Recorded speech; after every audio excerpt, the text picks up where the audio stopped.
peluncuran CMS di tahun 2019 lalu, penerapan CMS atau Cash Management System ini dapat terlaksana yang mungkin saja bisa diterapkan di beberapa daerah yang lain, bahwa CMS ini sudah direplikasi. CMS ini kan bermula dari Kabupaten Kuburaya, Pak. Munculkan gagasannya sebagai solusi dari akar persoalan yang dulu sejak 2015, 16, 17, 18 itu sering banyaklah terjadi problem ya, baik itu mungkin terkait dengan isu penyimpangan, kemudian juga tidak tepatan dalam program dan kelambatan dan sebagainya. Nah, ini semua padahal dana desa itu diharapkan tentu dengan kewenangan mengelola dana itu bisa lebih dekat dan lebih cepat, sehingga bisa ada percepatan dalam pergerakan ekonomi, sosial dan sebagainya. Nah, tentu pemerintah Kuburaya setelah melahirkan Pergub 27 2019 memulai dari 28 desa di awal itu, kemudian 2020 setelah kita melihat evaluasi bisa dilaksanakan di semuanya, seluruh desa menandatangani kesepakatan dengan Bangkalbar dan pemerintah Kuburaya. Semua desa setelah dilaksanakan itu kelihatan sekali perubahannya sangat drastis dan sangat-sangat mendasar. Karena ini kan merubah benar-benar total. Inovasi ini benar-benar inovasi yang merubah secara mendasar dari manual ke digital, dari tunai ke non tunai. Ya, karena yang namanya dulu mengambil uang secara tunai pada tiap tahapan ratusan juta, ini tentu banyak resiko kan, kerentanan internal dan eksternal.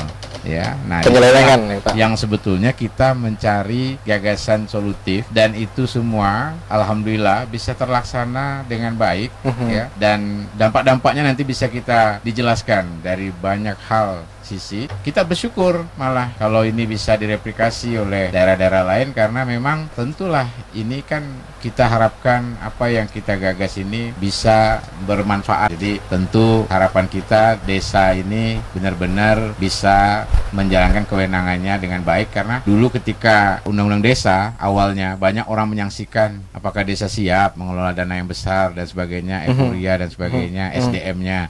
Tapi sekarang kita buktikan bahwa sebetulnya bukan soal itu. SDM-nya kita yakin siap, tinggal bagaimana kita sebetulnya yang harus, justru malah kita lah yang harus mengepungnya dengan sistem, skema, pola, dan inovasi yang justru membuat itu menjadi satu menavigasi supaya semuanya justru malah bisa dilakukan dengan transparan, akuntabilitas yang baik, dan juga bisa melibatkan partisipasi masyarakat yang luas, karena itu kuncinya, ada percepatannya, sehingga pergerakan ekonomi, sosial pun akan jauh lebih baik juga. Terciptalah sistem ini, dan ini juga sejalan dengan wacana Presiden membangun dari pinggiran. Ya, Dan jadi Kuburaya tentu mengejawantakan dan juga membuktikan bahwa apa yang menjadi perencanaan kebijakan Presiden strategis itu kita wujudkan dalam bentuk pengelolaan dana desa secara non tunai CMS ini yang sudah seluruh desa, dan bahkan sudah juga melalui Siskedes online untuk 2020 ini 33 desa. Ini sudah komprehensif karena ketika dia sudah transaksinya semua lewat rekening, karena kan masyarakat mesti tahu nih, maksudnya itu adalah bahwa semua itu dilakukan dari desa, dan dia dengan aplikasi dengan Bangkalbar tentu langsung bisa mengeksekusi semua, baik tunjangan, insentif maupun belanja-belanja dan lain-lain hal. Disinilah kita menata desa ini sebagai instrumen yang sangat-sangat baik. Jadi kita harus justru terfokus, karena ini kan benar-benar satu hal yang butuh komitmen yang tinggi. Ya, contoh kayak kita kemarin di 2020 waktu mau melakukan untuk seluruh desa, mungkin ada beberapa desa yang mungkin masih berpikir antara iya dengan enggak. Kita agak sedikit memaksa ya, dalam tanda kutip. Apa yang dirasakan? Justru setelah saya tanya semua, akhirnya sekarang baru merasakan kepala desa juga lebih lega, karena berpotensi untuk selalu menjadi sesuatu yang berawan, itu akhirnya bisa jauh lebih aman ya. Karena apa?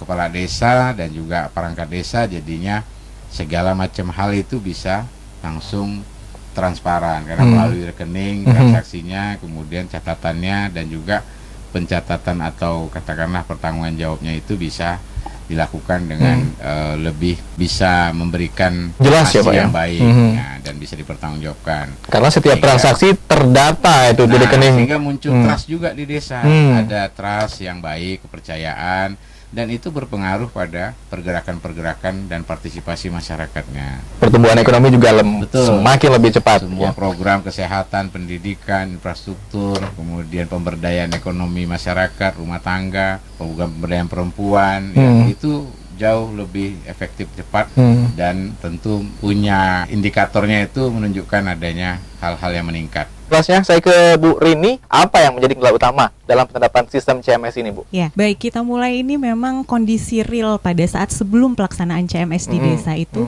mayoritas desa seluruh, mungkin desa tidak hanya di Kuburaya, saya yakin juga di daerah-daerah lain, itu biasanya tiap dilakukan penyaluran baik dana desa maupun ADD yang jumlahnya ratusan juta rupiah, 300, 400, 500 juta, maka desa akan langsung mengambil total dana dari rekening itu secara tunai. Pernah membawa uang 500 juta di dalam ransel tas plastik kresek tanpa pengawalan. Wah, itu kebayang resikonya ya. Resiko baik resiko kehilangan, resiko penyimpangan, pencatatan tidak sesuai, kemudian penggunaan tidak sesuai dengan perencanaan dan lain-lain seperti. Nah, sistem CMS ini ternyata kemudian mampu menjawab permasalahan ini gitu ya. Nah, ketika kendala yang dihadapi di awal, kekhawatiran desa itu di awal lebih pada misalnya ini kan menggunakan berbasis web atau berbasis internet ya gitu.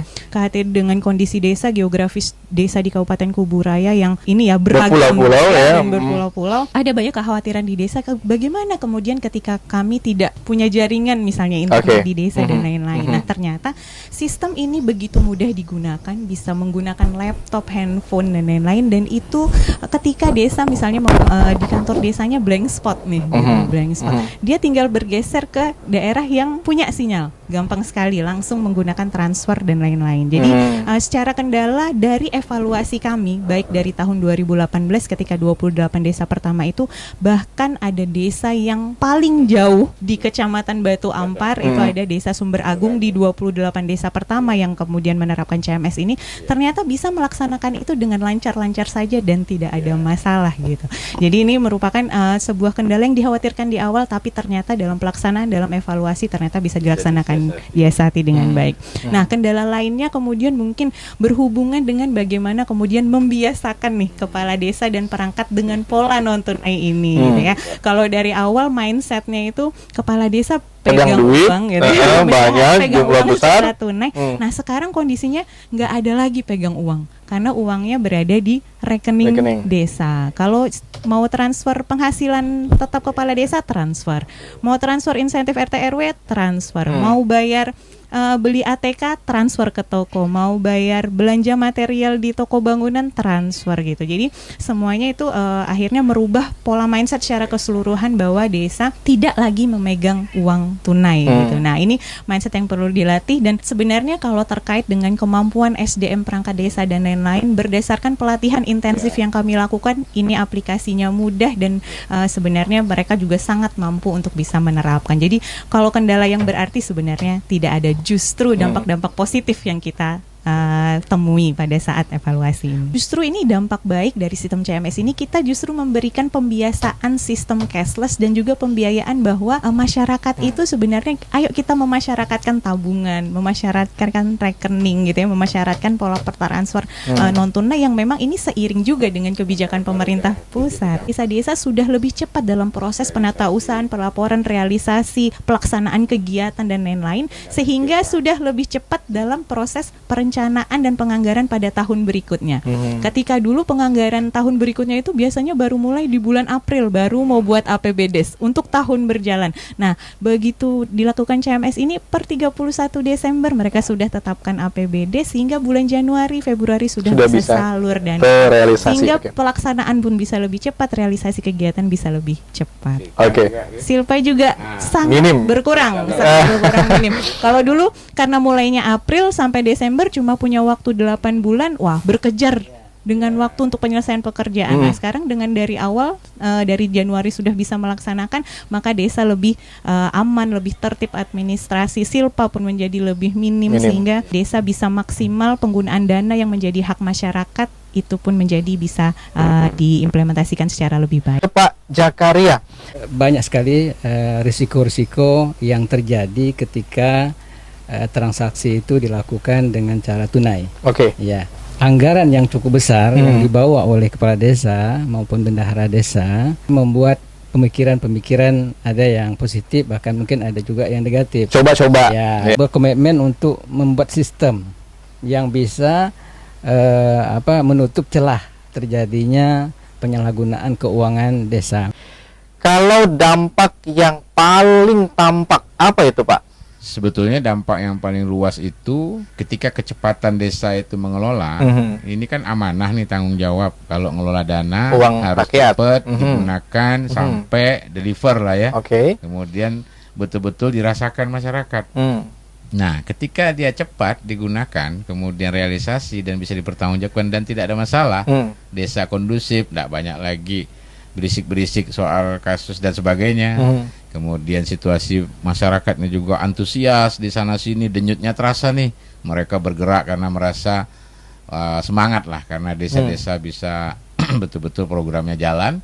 Nah, kita ini kan sama-sama dana APBD juga dari kabupaten, desa juga ikut kepung bakul sama-sama serangan program.